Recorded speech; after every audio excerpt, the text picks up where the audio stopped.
You will never know if reality is real. And the weird part is, you've been acting like someone checked.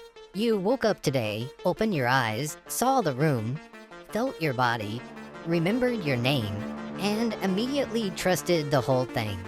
No receipt, no paperwork, no tiny official stamp from the universe that says, confirmed. This is definitely happening. You just woke up inside a world and took its word for it, which is kind of insane, because you have never experienced reality directly. Not once. Your brain is locked inside a dark bone cave. It has never seen the outside world. It has never touched anything. It sits in complete darkness, receiving electrical signals, and somehow builds all of this. The colors, the shapes, the room, the screen. The feeling of being here. That weird little confidence that says, yep, this is real. But everything you know about reality comes through a system that can be fooled. Your eyes, your ears, your memory, your body, all can be fooled. Your brain can build an entire world while your actual body is lying in the dark, drooling slightly, tangled in blankets. And while you're in that dream, it feels real. Not kind of real. Real. You run, you panic, you believe the sky. You accept the physics. You believe your old math teacher is somehow also your dentist. And nobody finds that strange. You don't stop and say, hold on, this room has no ceiling, my uncle is driving the school bus, and my pants are made of soup. No, you accept it, because from inside the dream is not pretending. It is reality. Then you wake up and say, that wasn't real. But only because a second reality appeared and overruled the first one. That's not the uncomfortable part. You don't know a dream is fake from inside the dream. You usually only know after you leave it. So here's the question that doesn't go away. What would it take to know this reality isn't real? Science can tell us a lot. It can map the brain, measure light, detect gravity, split atoms, put a little robot on Mars, which is genuinely impressive considering most people cannot get a printer to work. But even science has to begin with experience. A scientist still has to look at a screen, read a number, trust the instrument, trust the senses, trust the logic inside the mind doing the trusting.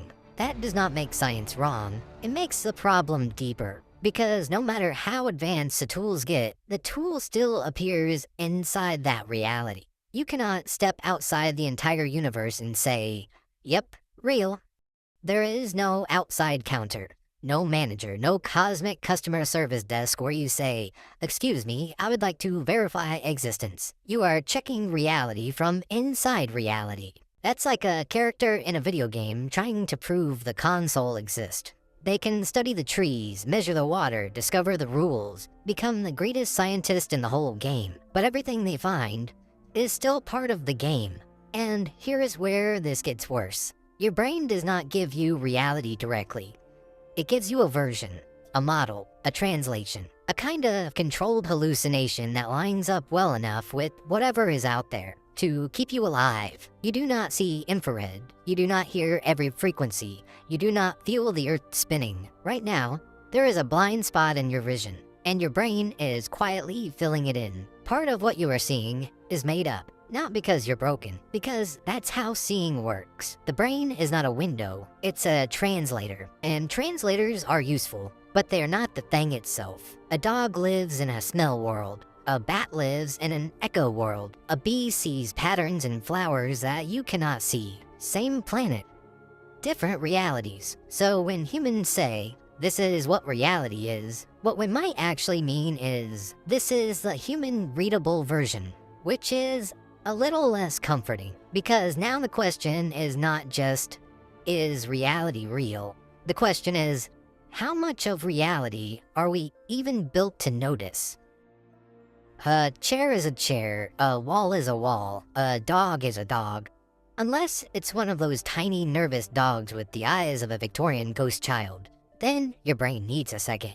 But the fact that your model works does not mean you are seeing reality as it truly is. It only means the model is useful. A map can get you home without being the territory. A cartoon can become a face with 3 lines and a circle. A dream can terrify you without having a real monster. Now, imagine a person born wearing a perfect VR headset. Not clunky goggles, not some sweaty gaming helmet. Perfect, lifelong. Every sight, sound, taste, touch, memory, emotion, and law of physics generated flawlessly. They grow up, fall in love, stub their toe, pay taxes, get embarrassed in middle school, stare at the ceiling at 2 a.m. wondering if they wasted their whole life. To them, it is reality. Now imagine they invent science inside that world. They study the atoms, they discover patterns, they build theories, they argue online, they make documentaries with ominous thumbnails. But every discovery is still a discovery inside the headset.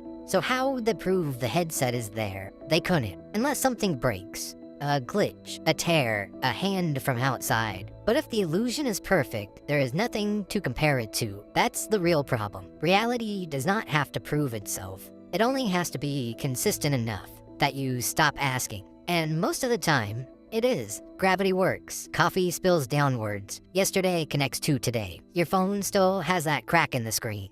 Everything feels stable enough. But dreams feel stable while you're in them. Hallucinations can feel certain. False memories can feel personal. Optical illusions can look obvious until someone explains the trick. The feeling of reality is not proof of reality. It is part of the experience. That is why this question does not go away. Because every answer still happens inside the thing being questioned. If this is a simulation, the evidence appears inside the simulation. If this is a dream, the doubt appears inside the dream. If this is physical reality, your certainty still appears as a sensation inside the brain. That will never show you its work. Every road leads back to the same locked door. Maybe the room is real. Maybe your body is real. Maybe the people you love are real. Maybe the whole question is just the mind pulling one thread and then acting surprised when the sweater becomes a portal. But you will never touch reality without your brain in the middle. You will never see the world before perception shapes it. You will never know what reality looks like before your mind turns it into something you can survive. You only ever get the human-readable version. So maybe the scariest part is not that reality might be fake. Maybe the scariest part is that reality could be completely real, and you would still never experience it as it truly is. You would only ever get what your mind can turn it into. Because the question is not just whether reality exists, the question is whether you have ever actually touched it. And the answer is, you cannot get into the right position to check. You're always on the inside, looking out. So here's the question. If you woke up tomorrow and found out this whole life wasn't the real reality, how would you know you had actually woken up? Drop your answers below. Because honestly, nobody has ever stood outside reality far enough to check. And of course, like and subscribe if you'd like to see more of these videos.